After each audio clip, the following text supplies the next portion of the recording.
Seglingsberg, torsdag. Färgpåslagen vi ser i bilden nu.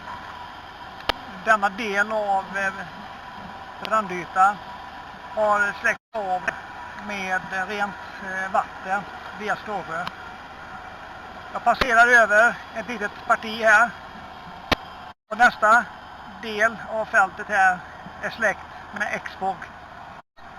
Samma mängd påföring som i tidigare avsnitt.